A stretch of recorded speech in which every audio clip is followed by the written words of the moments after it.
YouTube? Welcome back to the channel. If you're new, I appreciate you. My name is Jeff. I like doing lots of wrench tips, tech tips, tips and tricks, all that good stuff. So today we're going to be taking a look at some tips and tricks, and I would be doing some brapping here lately, but the weather just ain't been right and the ground's been too wet, y'all. I can't be tearing up Pop's backyard, and I'm in the process of restoring my RCs anyways and getting them tight and right. So we're going to take a look at some stuff today, and I want to shout out my brother Pete Langer for making these shirts for me. My Eastside RC shirts. Got the cross up in there with the 3 nails. This is fully designed by Pete. If you guys want something made for your channels, you can contact Pete J. Langer on Facebook, and it's his business that he runs, so he will gladly help you guys out. And shout out to my brother Robert at Blue Groove Motorsports. God bless you, brother. Great talking to you the other day. And so, with that being said, let's get right at the tech tip. All right, y'all. What we're going to be installing today are these right here. These are the Rovin 0-degree rear hubs. And a few people have asked me about these and how to hook them up. And I have seen these hooked up on other people's cars, and it's not been right. So I'm going to show you guys how to hook these up right.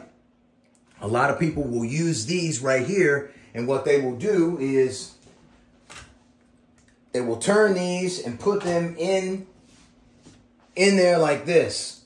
And that is not the correct use of these right here, okay? Yes, they will go in there, but that is not how they go, because as they flex, they'll rub and scratch the inside of here, and that's just not right.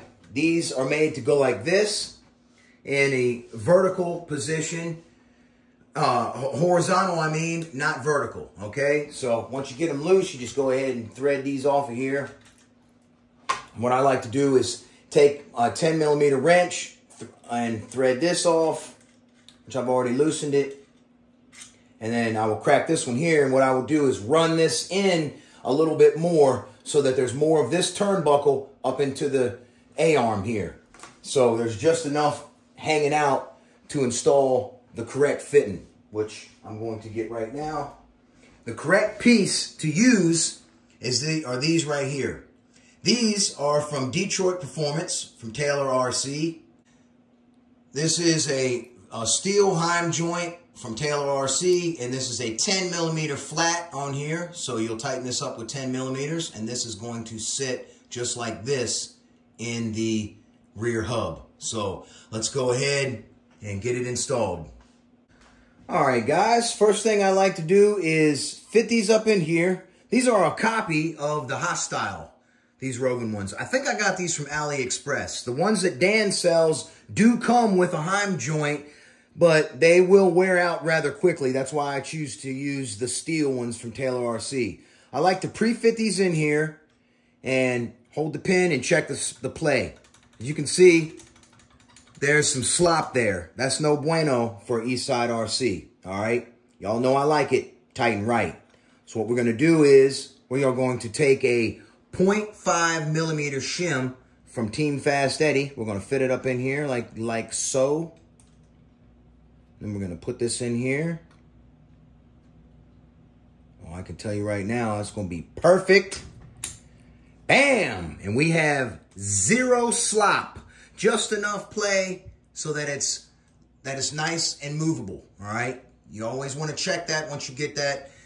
When you shim in there, you want to make sure that you have a nice, good amount of play. It's going to wear some on the aluminum anyways and free up a little more, but this will keep it tight and right and keep it from being real sloppy.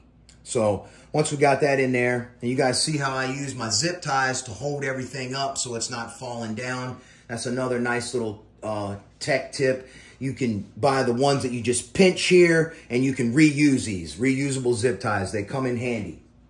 So once we got this set, we can go ahead and you want to take this jam nut loose right here and run this turnbuckle in some, and then you can go ahead and you want to put another jam nut that comes with these. Put this jam nut on here and run it all the way down. And then thread this sucker on.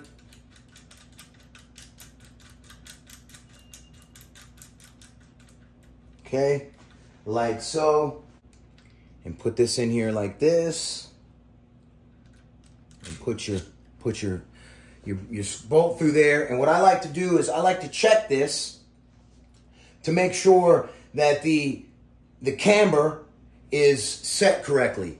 Now, of course, you want to get it as straight as possible, and you may have to correctly do this, you're going to need to set the car on the ground for its final adjustment, of course, so that your wheels are not like this, cocked either way. You want them nice and straight up and down. These are 0 degrees, so you want your tires to be perfectly vertical, and you want the toe is going to be perfectly straight as well, because you're not going to have any toe in, because these are not 1, 2, or 3, or 4, they are 0. So once you get this set like this, then you can just tighten this down. What I like to do is leave these loose for right now and get it all together, and we'll sit it on the ground and we'll check it to see how the wheels need to be adjusted. I like to check this for its full range of motion. Of course, it's not going to be going that far, but I like to just look at it and see, and it looks like it needs to be adjusted out this way. So got your zip tie. You just pick this up like this, and you can put this right back over here. Hold that for you while you can take this back out and make the adjustment. That's looking pretty decent there. So I'm going to go ahead and hold that, get the tire on and the hub, and pop the old super long dog bone up in there. For this hinge pin, if you just put this in here like this, it will have a lot of slop. So a 1 millimeter spacer on the end of the hinge pin, and then put your set screw in there, your locking screw to hold the clipless hinge pins on, makes for a super nice tight and right 0 play setup. All right, there's the rear buttoned up. As you can see, that one looks pretty straight, and this one looks pretty straight as well. So we're gonna sit it on the floor and compress the suspension and see what she's looking like there, and then we're gonna make the final adjustment. All right, y'all, here we go. We can compress the suspension, and as you can see,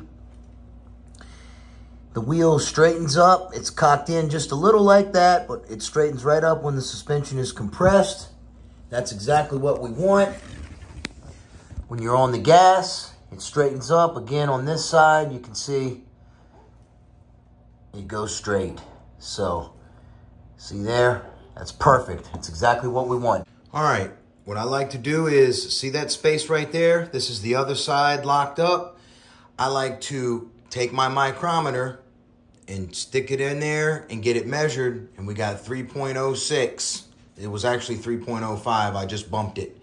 So what I'll do is I'll go to the other side and set it at 3.05 as well, tighten the jam nuts, and we'll be good to go.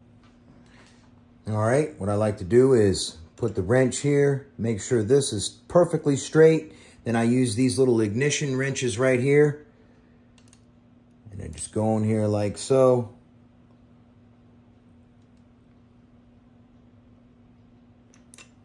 And now it's tight and right and perfectly straight.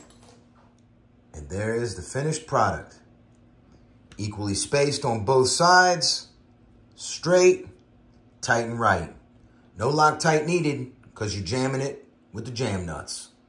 You can see here are the Taylor RC ones. And I have these have been used, and they have, look, no slop whatsoever. 0 slop. And this car has had some pretty bad wrecks. This is my ALX car for now, until I get the Taylor 50 up in there. I need to order some new pins, because if the ALX destroyed the pins, it's no telling what that's going to do. So, yep, these are tried and true, and I highly recommend them. On this channel, I give my opinions and recommendations of parts after I've tried them. If they are tough, heavy duty, and remain tight and right, I recommend them. You can get these from Detroit Performance. I don't know the part number. You guys can look them up just like I did. All right? Y'all have a blessed one. I'll see you on the next one. Eastside RC. It's out.